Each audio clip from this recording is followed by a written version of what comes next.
Hello दोस्तों, good morning. स्वागत है आपका हमारे चैनल मुसाफिर पहाड़ी ट्रैवल व्लॉग में। दोस्तों, आज की वीडियो बहुत ही शानदार होने वाली है।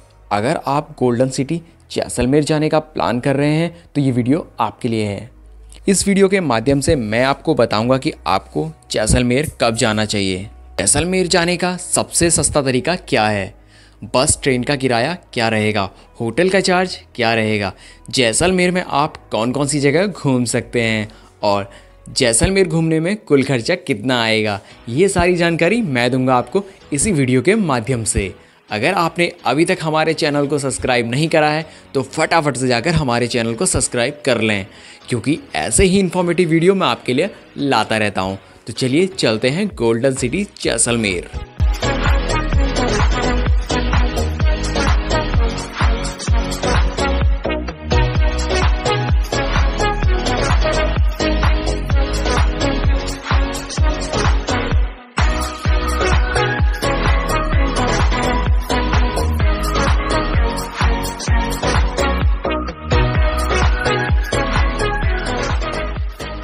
सबसे पहले बात करते हैं जैसलमेर कैसे पहुँचें। दिल्ली से जैसलमेर की दूरी लगभग 777 किलोमीटर है। अगर आप बाई ट्रेन जाना चाहते हैं तो नियरेस्ट रेलवे स्टेशन जैसलमेर है। अगर आप बाई फ्लाइट जाना चाहते हैं तो नियरेस्ट एयरपोर्ट जोधपुर एयरपोर्ट है। जोधपुर से जैसलमेर की दूरी लगभग 285 किलोमीटर है, जो कि आपको बाई रोड ही करनी होगी। जोधपुर से जैसलमेर के लिए रेगुलर बसें चलती हैं, जिसमें एक व्यक्ति का 300 से 400 रुपये किराया लिया जाता है। अगर आप टैक्सी से जोधपुर से जैसलमेर जाना चाहते हैं तो उसका किराया 500 से 5000 तक रहता है। दोस्तों, सबसे सस्ता तरीका है आप ट्रेन से जैसलमेर तक आ जाइए, या फिर आप किसी भी शहर से जैसलमेर तक बस के थ्रू आ सकते हैं। ये तो तरीका है जैसलमेर तक पहुंचने का। अब बात करते हैं यहाँ पर स्टे की। तो दोस्तों, होटल आपको जैसलमेर रेलवे स्टेशन के आसपास में और जैसलमेर फोर्ट के आसपास में मिल जाएगा। जैसलमेर में होटल की स्टार्टिंग 500 से हो जाती है और अलग अलग फैसिलिटी के हिसाब से 5000 से 6000 तक चली जाती है। आपके बजट में जो भी होटल बेस्ट हो आप उसे बुक कर सकते हैं। होटल आप ऑफलाइन और ऑनलाइन दोनों तरीक़ों से बुक करा सकते हैं। चलिए दोस्तों, अब बात करते हैं जैसलमेर में कहाँ कहाँ घूमने जाएं। सबसे पहले हम जाएंगे जैसलमेर किला। जैसलमेर किला बहुत बड़े एरिया में फैला है। दोस्तों, यह किला भारत का पहला लिविंग फोर्ट है, जिसमें आज भी लगभग 3000 से ज़्यादा लोग रहते हैं। इस किले के अंदर 200 दुकानें हैं। दोस्तों, इस किले का निर्माण राजा रावल जैसल सिंह द्वारा सन 1156 ईस्वी में कराया था। यह किला पीले बलुआ पत्थर से बना है। जब इस किले पर सूर्य की किरणें पड़ती हैं तब यह किला सुनहरे रंग का दिखता है। इसी कारण इसे सुनार का किला भी कहा जाता है। इसके अलावा आप जा सकते हैं पटवों की हवेली। ये हवेली अपनी नक्काशी और सुंदरता के लिए फेमस है। जैसलमेर फोर्ट से पटवों की हवेली की दूरी लगभग 650 मीटर की है। अभी तक जितनी भी हवेली मैंने देखी उन सभी हवेलियों में ये मेरी सबसे फेवरेट हवेली बन गई थी, क्योंकि 150 रुपये की टिकट में मुझे बहुत कुछ देखने और जानने को मिला। दोस्तों, पटवा एक धनी व्यक्ति था जो उस समय सोने चांदी के आभूषणों का व्यापार करता था। उसने अपने 5 बेटों के लिए ये 5 मंजिला हवेली बनवाई थी। इसे बनने में लगभग 30 साल लग गए थे। जी, मैं बता दूं आपको पटवे की हवेली क्यों प्रसिद्ध है, क्योंकि पटवे की हवेली भाई जैसलमेर की पहली सबसे बड़ी हवेली है, जो कि 5 हवेलियों का समूह है। अगर आप जैसलमेर आ रहे हैं तो इस हवेली को मिस ना करें। इसके बाद आप चले जाइए गड़ीसर लेक। जैसलमेर के रेगिस्तान में यह लेक बहुत खूबसूरत लगती है। अगर आप शांत माहौल में समय बिताना चाहते हैं या फिर बोटिंग के शौकीन हो तो आप चले जाओ गड़ीसर लेक। दोस्तों, गड़ीसर झील को राजा रावल जैसल सिंह ने सन 1156 ईस्वी में बनवाया था। 14वीं शताब्दी में महारावल गढ़सिंह ने इसका जीर्णोद्धार करवाया था और इसका नाम जैसलसर झील से बदलकर गड़ीसर झील रख दिया था।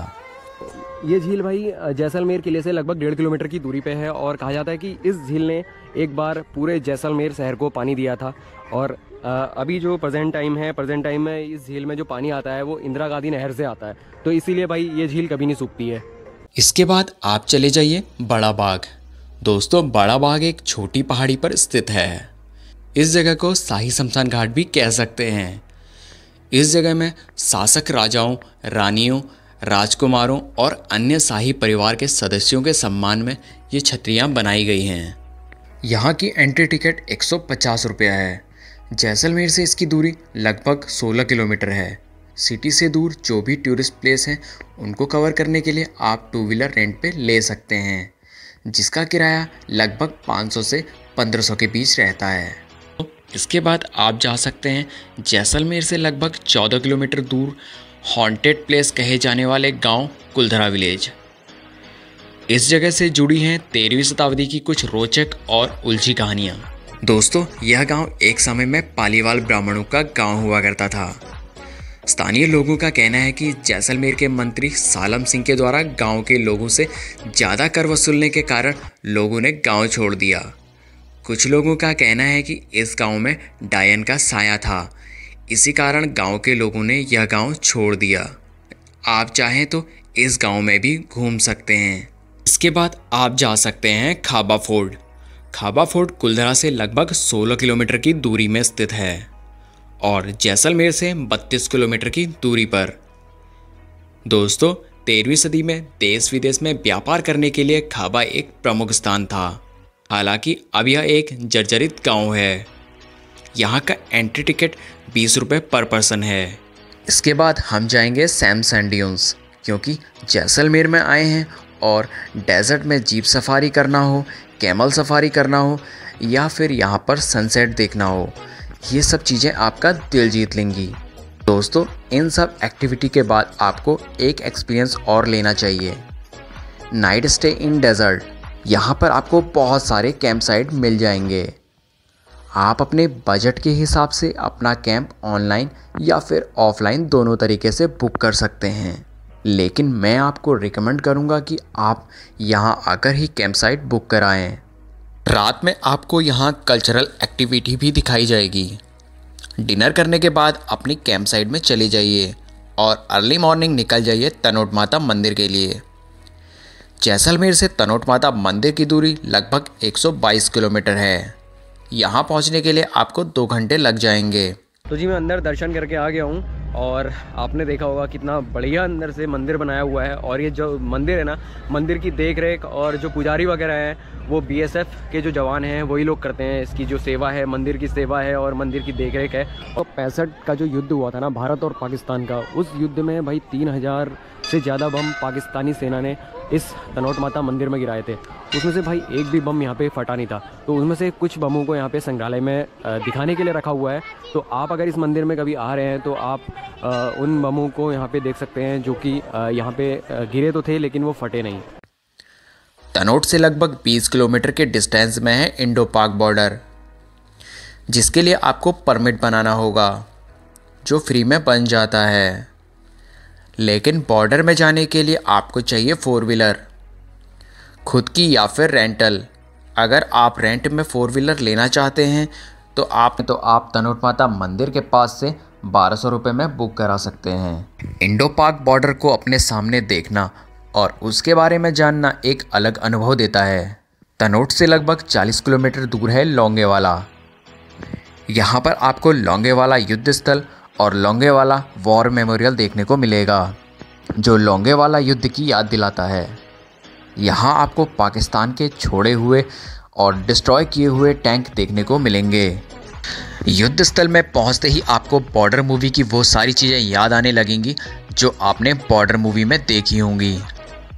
दोस्तों, यह लड़ाई भारत पाकिस्तान द्वारा दिसंबर 1971 में लड़ी गई थी, जिसमें इंडियन आर्मी की छोटी सी टुकड़ी ने पाकिस्तान की बड़ी सेना को अदम साहस के बल पर जीता था। तो दोस्तों, ये थी जानकारी जैसलमेर पहुंचने की। अगर आप ये सारे प्लेसेस विज़िट करना चाहते हैं तो आपको 3 दिन 2 रातें लगेंगे, जिसमें आप डे 1 में आप चले जाइए जैसलमेर फोर्ट, पटवों की हवेली और फिर गड़ीसर लेक। डे 2 में आप चले जाइए बड़ा बाग, कुलधरा विलेज, खाबा फोर्ट और इवनिंग में आप निकल जाइए सैम सैंड ड्यून।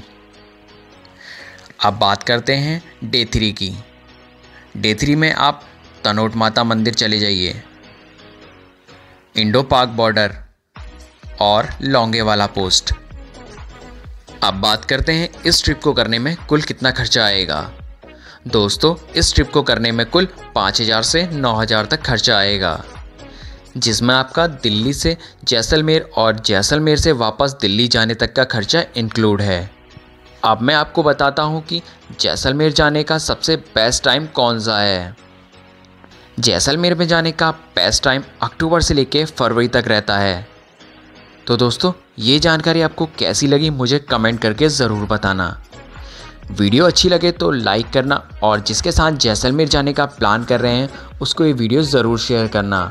मिलते हैं फिर से किसी नए वीडियो के साथ, तब तक के लिए जय हिंद, जय भारत, जय उत्तराखंड।